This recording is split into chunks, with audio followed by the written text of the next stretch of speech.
নমস্কার। সত্যমঙ্গল ইউটিউব চ্যানেলের সকল দর্শক এবং শ্রোতা বন্ধুদের জানাই আন্তরিক শ্রদ্ধা ও ভালোবাসা।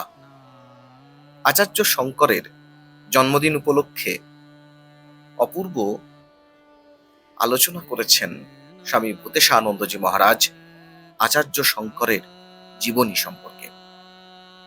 মহারাজ বলছেন, আচার্য শঙ্কর কত খ্রিস্টাব্দে জন্মগ্রহণ করেছেন সঠিকভাবে তা আমাদের জানা নেই।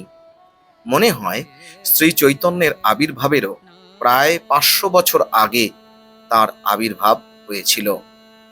এখন থেকে প্রায় 1200 বছর আগে কেরলের কালাডি নামক গ্রামে শঙ্করাচার্য জন্মগ্রহণ করেছিলেন। বিধবার একমাত্র সন্তান ছিলেন তিনি। অতি প্রখর ছিল তার মেধা। একবার তিনি যা পাঠ করতেন বা শুনতেন তা সঙ্গে সঙ্গে তাঁর মুখস্থ হয়ে যেত। মাত্র 8 বছর বয়সেই তাঁর শাস্ত্র পাঠ হয়ে গেছে। আবাল্য ধর্ম ভাব বেশি। ছেলেবেলা থেকেই সন্ন্যাসের দিকে ঝোঁক ছিল তাঁর। সন্ন্যাস নিয়ে গৃহত্যাগ করে যেতে হলে মায়ের অনুমতি চাই, কিন্তু মুশকিল হচ্ছে মা তার একমাত্র সন্তানকে ছাড়তে চান না। পরে অবশ্য কৌশলে শঙ্কর মায়ের অনুমতি পেয়েছিলেন। বাড়ির কাছেই নদী। নদীতে একদিন তিনি স্নান করতে গিয়েছেন, তাকে তখন কুমিরে ধরেছে। এই খবর পেয়েই শঙ্করের মা ছুটে গিয়েছেন নদীতে। শঙ্কর তার মাকে বললেন, মা, তুমি আমাকে সন্ন্যাস নিতে দিলে না, আর এখন আমার প্রাণ যেতে বসেছে। আমাকে সন্ন্যাস নেবার অনুমতি দিলেই কুমির আমাকে ছেড়ে দেবে। আমাকে সন্ন্যাস নেবার অনুমতি দাও মা। অগত্যা মা আর কি করেন, ভাবলেন সবটাই যাবে, তার চেয়ে অনুমতি দিই। চোখের জল ফেলতে ফেলতে মা তাকে সন্ন্যাস নেবার অনুমতি দিলেন। একটু পরেই শঙ্কর জল থেকে উঠে এলেন। কুমির তাকে ছেড়ে দিয়েছে। এসবই গল্প কথা, ইতিহাস নয়। শঙ্করের পরবর্তী জীবনে গল্পে আছে, মণ্ডন মিশ্র শঙ্করকে নিমন্ত্রণ করেছেন। উপলক্ষ হল মণ্ডন মিশ্রের বাবার শ্রাদ্ধ কর্ম। সেখানে পৌঁছতে কোনো কারণে শঙ্করের খুব দেরি হয়ে গিয়েছিল। মণ্ডন মিশ্রের বাড়ি গিয়ে দেখেন সদর দরজা বন্ধ। বাড়ির চারপাশে উঁচু প্রাচীর। শঙ্কর বাড়ির ভিতরে ঢুকতে পারছেন না। মণ্ডন মিশ্র বাড়ির মধ্যে বাবার শ্রাদ্ধের কাজে ব্যস্ত। তাকে ডেকে ব্যস্ত করাটা ঠিক হবে না মনে করে প্রাচীরের পাশে খেজুর গাছকে শঙ্কর বললেন তাকে ভিতরে নিয়ে যেতে। সঙ্গে সঙ্গে খেজুর গাছ নিচু হয়ে শঙ্করকে তুলে ভিতরে নিয়ে গেল।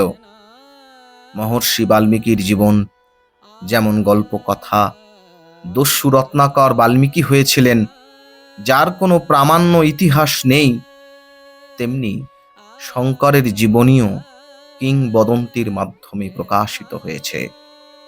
এসব গ্রন্থে অথেন্টিসিটি কোনো ঠিক নেই। গ্রন্থ কে রচনা করেছেন তারও নাম নেই এ সমস্ত জীবনী গ্রন্থে। মাত্র 8 বছর বয়সে শঙ্কর তীর্থে যাবেন।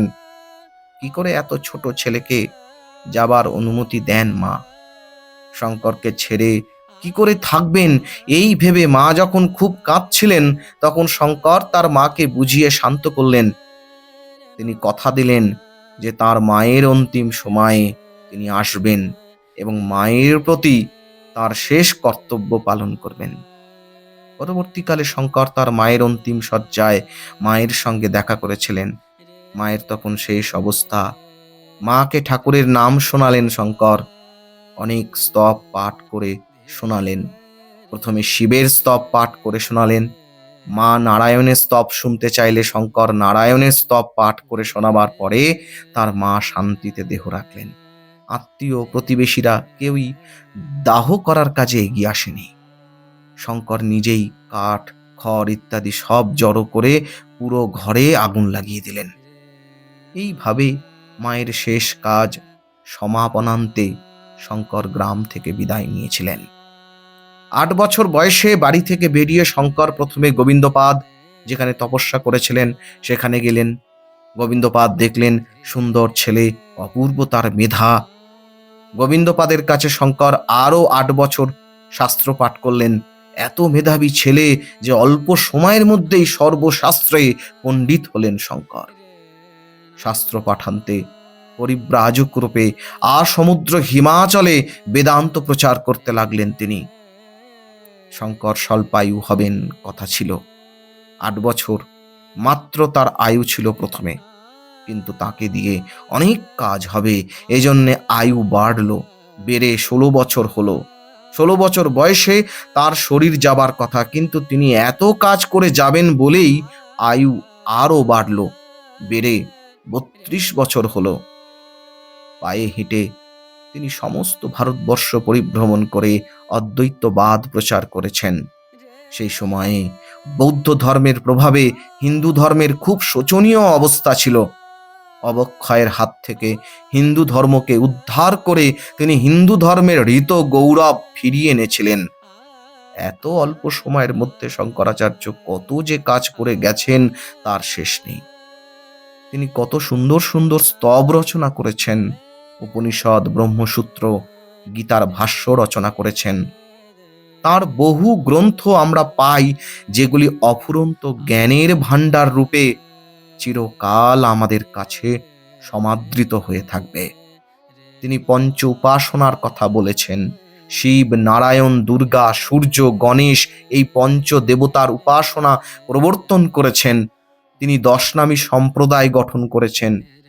শঙ্করের দর্শন প্রচলিত আছে। তাঁর লেখা এই দর্শনের ধারাবাহিকতা থেকে শঙ্কর সম্বন্ধে জানা যায়। তবে শ্বেতা শতর উপনিষদ এর ভাষ্য এবং আরও কিছু কিছু স্তোত্র আছে যা শঙ্করের লেখা কিনা তা নিয়ে সন্দেহ হয়, কারণ এদের সঙ্গে আচার্য শঙ্করের লেখার ধরন বা স্টাইলের সাদৃশ্য নেই। শঙ্করাচার্য বড় বড় পণ্ডিতদের তর্কে পরাস্ত করেছেন। তার শঙ্কর দিগ্বিজয় নামক সংস্কৃত বইয়ে তিনি কাকে কিভাবে পরাস্ত করেছেন সে সব কথা বিস্তারিতভাবে লেখা আছে। অদ্বৈতবাদী বৌদ্ধ ও মহাবীর মতাবলম্বীদের সংগঠিত মঠ বা ধাম প্রবর্তিত ছিল, কিন্তু হিন্দু ধর্মাবলম্বীদের কোনো মঠ বা ধাম ছিল না। অদ্বৈতবাদের প্রচারক আচার্য শঙ্করই প্রথম এই অদ্বৈতবাদকে অক্ষুণ্ণ রাখার জন্য ভারতবর্ষের উত্তর, দক্ষিণ, পূর্ব ও পশ্চিম প্রান্তে 4টি ধাম বা মঠ প্রতিষ্ঠা করেন। ভারতের উত্তর প্রান্তে প্রতিষ্ঠিত মঠের নাম জ্যোতির্মঠ, একে শ্রীমঠও বলা হয়। এই মঠটি আবার যোশীমঠ নামেও পরিচিত।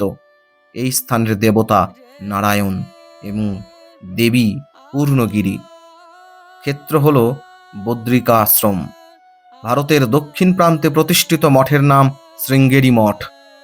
এখানকার দেবতা হলেন আদি বরাহ এবং দেবী হলেন কামাক্ষী দেবী। ক্ষেত্রের নাম রামেশ্বর। ভারতের পূর্ব প্রান্তে গোবর্ধন মঠ পুরী জগন্নাথ ক্ষেত্রে স্থাপিত।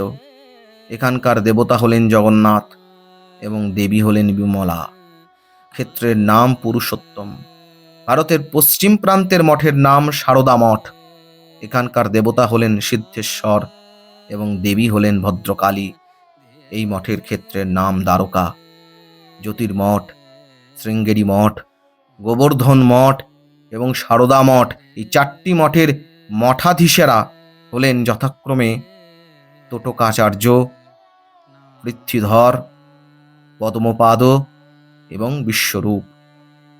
শঙ্করাচার্য এই 4 জন সন্ন্যাসীর হাতে 4টি মঠের পরিচালন ভার অর্পণ করেছিলেন।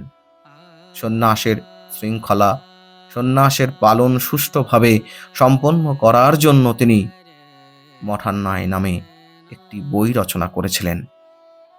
এতে মঠ পরিচালনার নিয়মাবলীর কথা বলা আছে। এতে আরও বলা হয়েছে যে 4টি মঠের কেউ কারোর স্বাধীনতায় হস্তক্ষেপ করবে না। আচার্য শঙ্করই সর্বপ্রথম হিন্দু সন্ন্যাস এরকম বিধিবদ্ধভাবে প্রতিষ্ঠা করেছিলেন। আদি শঙ্করাচার্য প্রতিষ্ঠিত মঠের অধ্যক্ষদেরও শঙ্করাচার্য বলা হয়। আচার্য শঙ্কর যে সমস্ত নিয়মাবলীর কথা বলে গেছেন তা সব জায়গায় পালন করা হয়।